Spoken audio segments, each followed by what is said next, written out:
Aplikasi Mekatronika, program studi Mekatronika, Fakultas Vokasi, Universitas Sanata Dharma. Nah, di belakang saya, seperti yang video sebelumnya, ini adalah automatic food and beverage. Jadi mesin otomatis untuk pengolahan makanan dan minuman. Ya.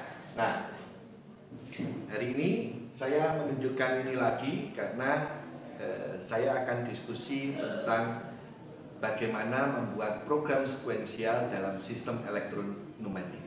Ya. Jadi kalau di dalam alat ini, di dalamnya ada akuator numetik, ya, yang berdasarkan angin bertekanan yang kita sudah pelajari sebelumnya.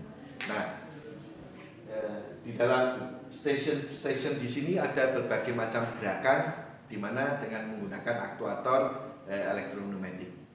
Nah, kita akan belajar bagaimana dasar untuk pemrograman sekuensial, ya. Jadi nanti akan ada banyak langkah, gitu ya, banyak video nanti yang akan saya tampilkan, mulai dari pemrograman sekuensial yang sederhana sampai nanti ke arah pencabangan, ada timer, ada counter, sehingga diharapkan nanti dengan modal kompetensi pemrograman sekuensial, teman-teman bisa melakukan atau bisa membuat, merawat, memperbaiki, gitu ya, mendesain sistem otomasi seperti yang ada di belakang di sini.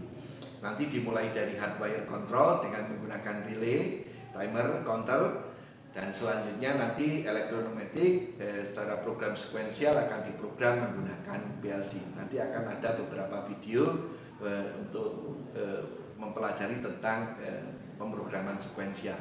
Oke, mari kita berdiskusi. Oke, mari kita lihat lagi untuk kasus sekuensial yang ketiga. Ya, jadi kita akan menggunakan studi kasus yang sama, tetapi dengan variasi, yaitu nanti silinder ini tidak memiliki sensor minimal dan maksimal. Maka nanti kita akan memanfaatkan timer untuk membuat sekuensial dari sistem stamping kita. Oke, saya Eko Aris Budi Cahyono, program studi Mekatronika, Fakultas Vokasi, Universitas Sanata Dharma.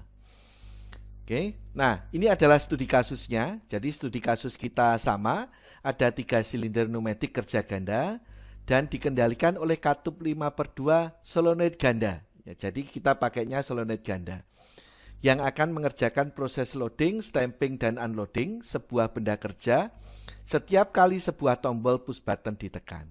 Syarat sekuensial, gunakanlah timer 2 detik sebagai ganti sensor minimal dan maksimal. Jadi kalau kita misalnya tidak memiliki sensor minimal dan maksimal, kita bisa menggunakan timer. Nah, nanti kita akan menggambar layout sistemnya, tentunya sama dengan video sebelumnya. Identifikasi komponen elektronumetik.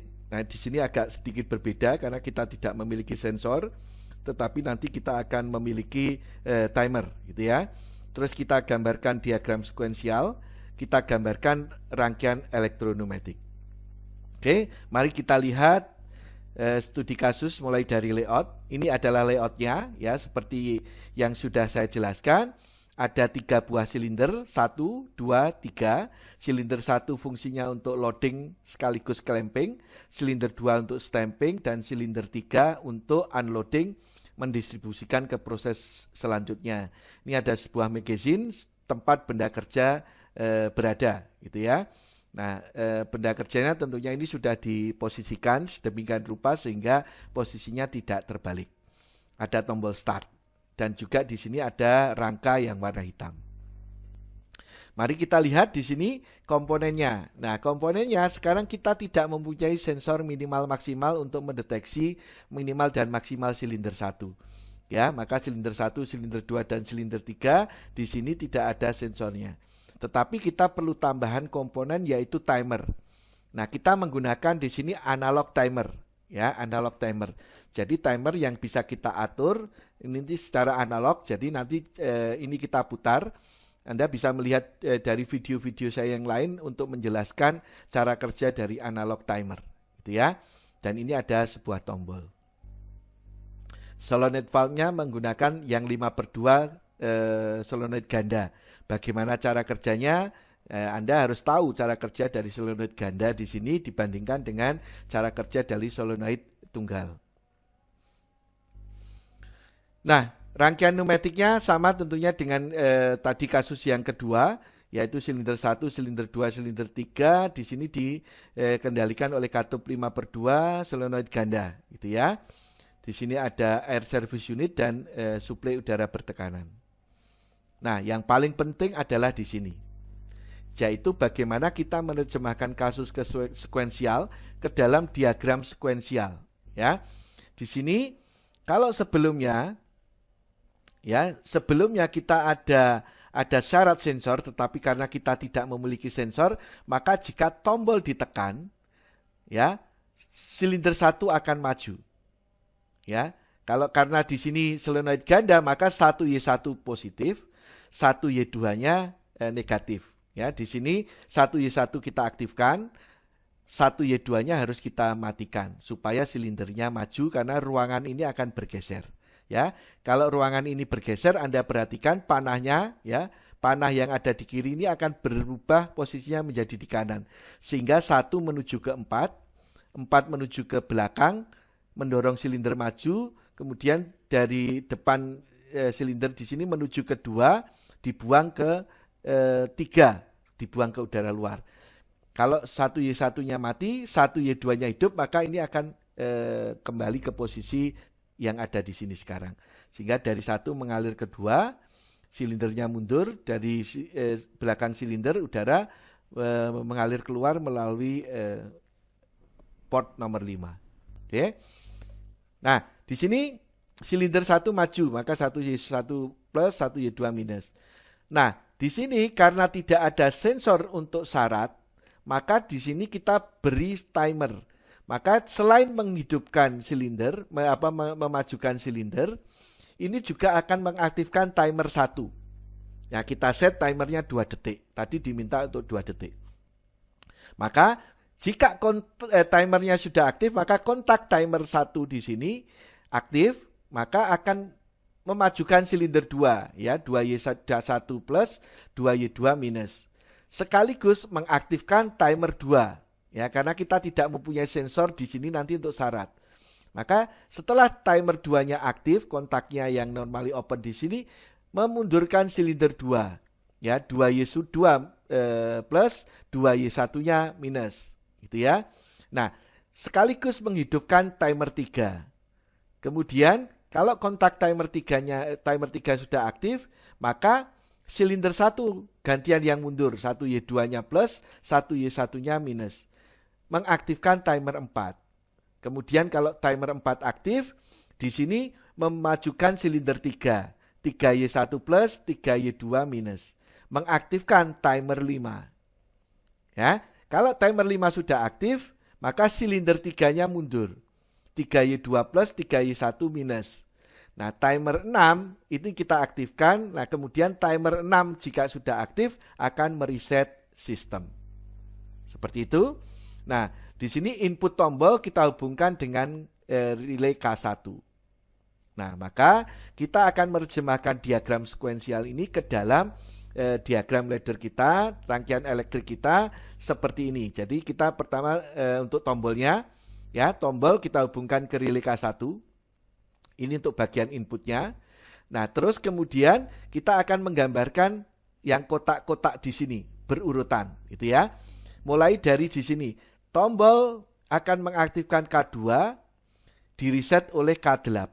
Maka di sini tombol, ya, tombol itu kan tadi relay K1 akan mengaktifkan K2, di latching, direset oleh relay yang paling belakang, ya, direset oleh K8.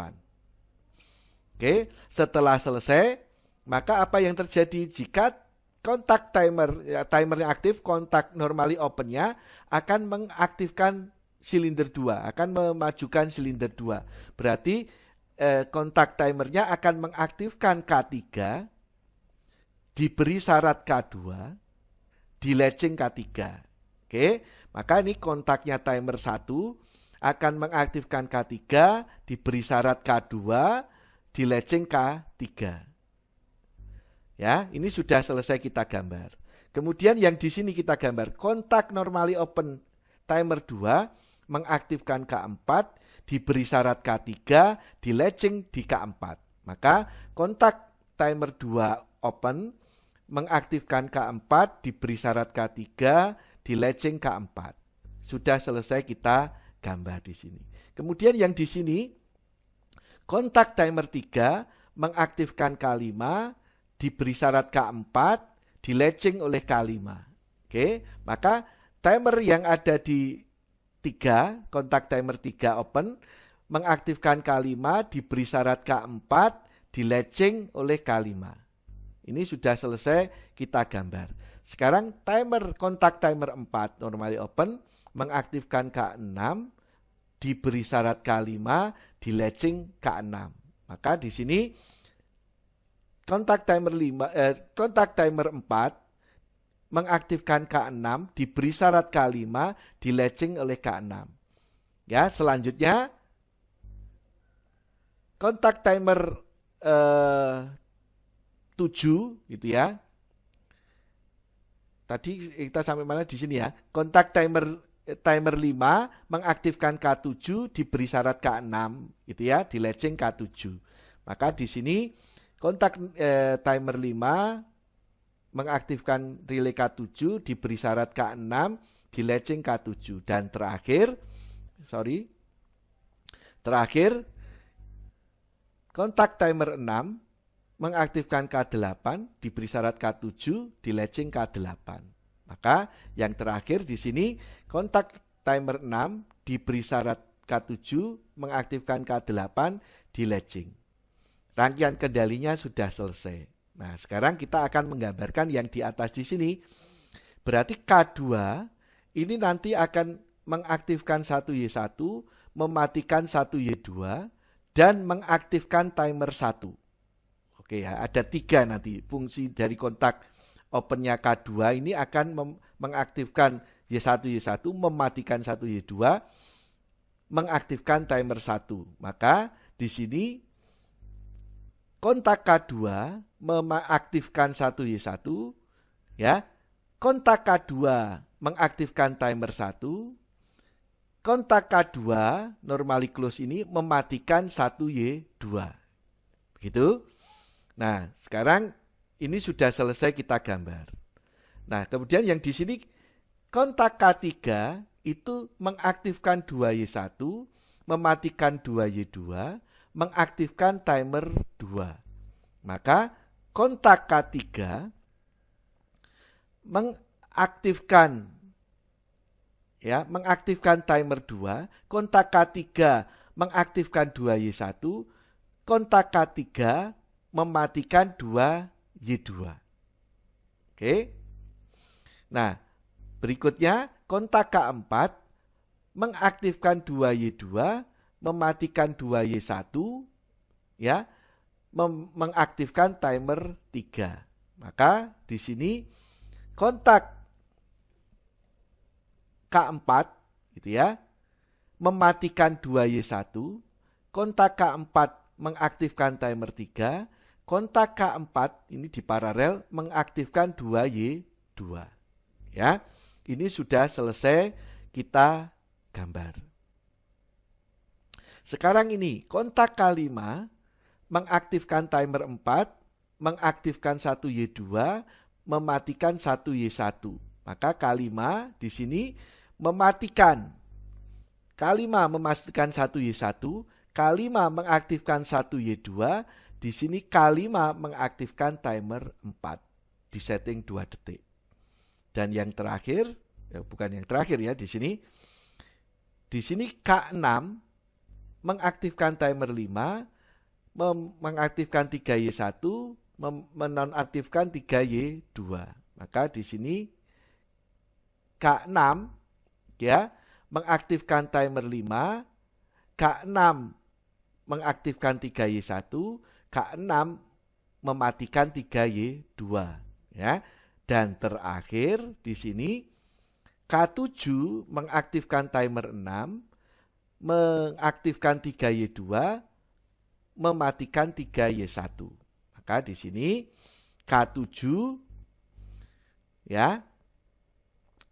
K6, sorry. Bentar, ini salah ini. Ini harusnya K7 ya, ini harusnya K7. Jadi K7 itu tadi ini K7 ya.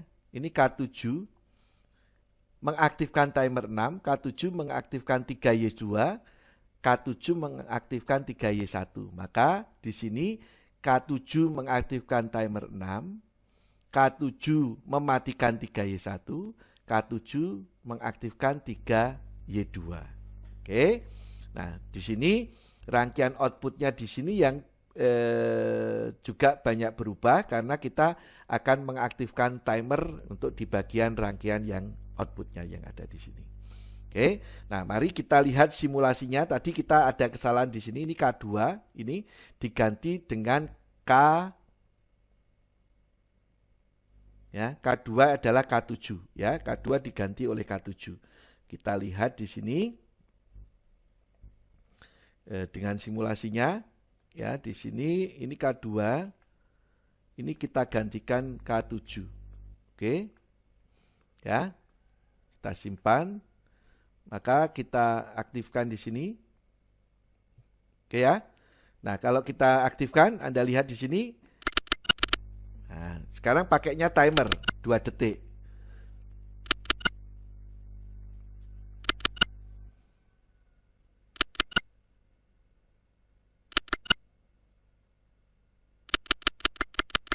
Ya, oke.